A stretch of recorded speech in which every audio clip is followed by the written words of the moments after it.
السلام علیکم جناب، خیریت سے ہیں؟ ٹھیک ہے، کچھ تو ہے جس کی پردہ داری ہے۔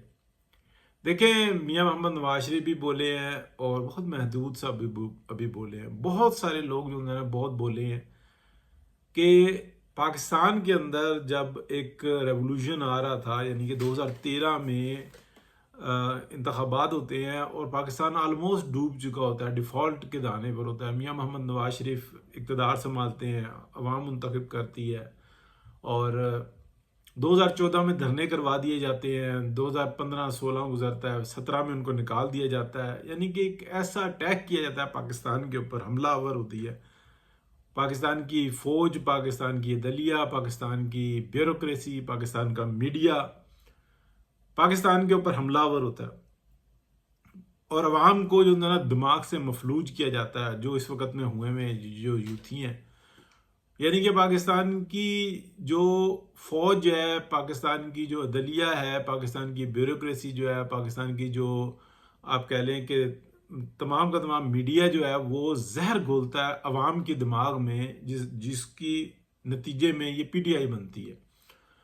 اب میاں محمد نواز شریف اس وقت میں یعنی کہ بہت تکلیف کے اندر آتے ہیں، پھر جو کچھ ہوتا ہے وہ ہمارے سامنے موجود ہے۔ اس کے بعد کی جو صورتحال ہے اس کے اوپر زیادہ لمبی بات نہیں کرنی۔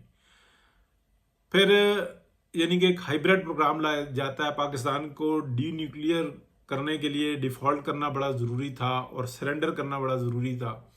اس کے اوپر پورے طریقے سے کام ہوتا ہے ابھی تک، یعنی کہ کچھ لوگوں کی اندر خانے جو اندر توجہ ہے، لیکن میں یہ آپ کو بتا رہا ہوں کہ اس چیز کے شواہد تو ان کے ہاتھ میں نہیں ہے، لیکن اس چیز کی عملاً جو انسانہ جو اقدامات تھے وہ سامنے ہیں۔ اب یہ نہیں سمجھ میں آ رہی کہ کس کس کو پکڑیں، کس کو پکڑیں، کس کو نہ پکڑیں۔ جن کو پکڑیں ان کو پتہ بھی نہیں ہے، سائیکالوجیکلی ان کو چیک کرتے ہیں، نہیں پتہ لگتا۔ تو پاکستان کو ریسکیو کر لیا جاتا ہے۔ ایک پارٹی جو پارٹی کا سربراہ جو ہے میاں محمد نواز شریف، وہ اپنی سیاست کی قربانی دے دیتا ہے لیکن ریسکیو کرتا ہے۔ موجودہ اسٹیبلشمنٹ جو ہے وہ یہ دیکھ تو رہی ہے لیکن وہ بھی کچھ نہیں کر سکتی اس وقت میں۔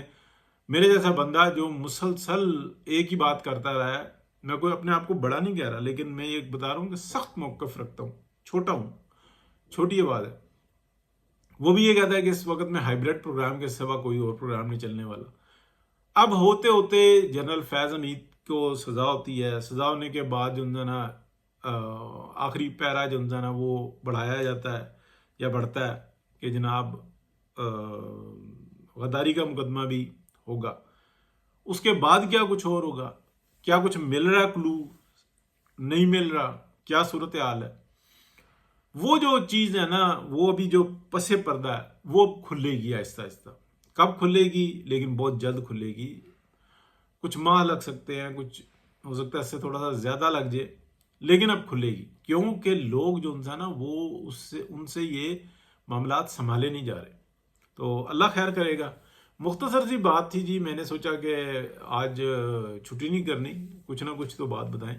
باقی تمام بلاگرز بتا رہے ہیں، قوم اور جو سنسیئر لوگ ہیں وہ اس بات پہ مطمئن نہیں ہے کہ جنرل باجوہ کو بچا لیا جائے اور دیگر لوگوں کو بچا لیا جائے اور گونگلوں سے مٹی جھاڑ دی جائے، جنرل فیض کو تھوڑی سی سزا دے دی جائے، عمران خان کو سزا دے دی جائے۔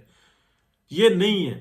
پاکستان کے کروڑوں عوام اس وقت میں روٹی اور اپنے مستقبل کے بارے میں، اپنے بچوں کے مستقبل کے بارے میں شدید ترین پریشان ہیں۔ لاکھوں لوگ جو نا موت کا شکار ہوئے ہیں ان لوگوں کی وجہ سے۔ معافی نہیں ہے ان کے لیے، لیکن اگر یہ جو موجودہ ہیں یہ معاف کریں گے، اپنے بندوں کو پناہ دیں گے، تحفظ دیں گے کہ نہیں جی ہمارا تو چیف رہ چکا ہوا ہے اور ہمارے تو وجود کا حصہ ہیں، تو پھر وقت ان کو بھی نہیں معاف کرے گا۔ یہ بات دیوار پہ لکھی ہوئی ہے۔ قدرت اپنا جب نظام چلاتی ہے نا تو وہ ایسا ہی ہوتا ہے۔ بہت شکریہ جی، اللہ حافظ۔